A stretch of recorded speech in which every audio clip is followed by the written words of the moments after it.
We're still dealing with the heat on some days, but winter, believe it or not, right around the corner. Lina de Florias is in studio with the latest from ERCOT for us. Supposed to be a cold winter, right, Lina?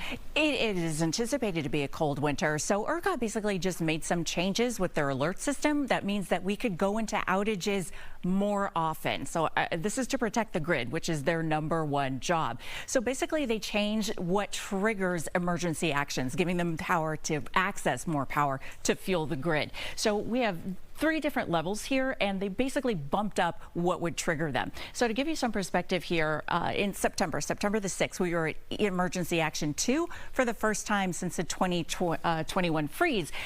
Based on the new guidance, we would have probably been in emergency action 3, which is outages. And you're probably thinking, why would they make that change? Why would they do that to where we would be at risk of more outages? Basically, they're bumping it up to where the margins don't have to be as low. The difference between supply and demand don't have to be as tight. It doesn't have to be as dire for them to trigger into more actions. Here's why. On September the 6th, when things were looking bad, the grid has to be in balance. It has to maintain that based on their frequency. So we're trucking along pretty well here. This right here is an imbalanced grid. This triggers the timeline and the time clock to kind of whittle its way down to a grid failure, something we do not want. It cannot happen.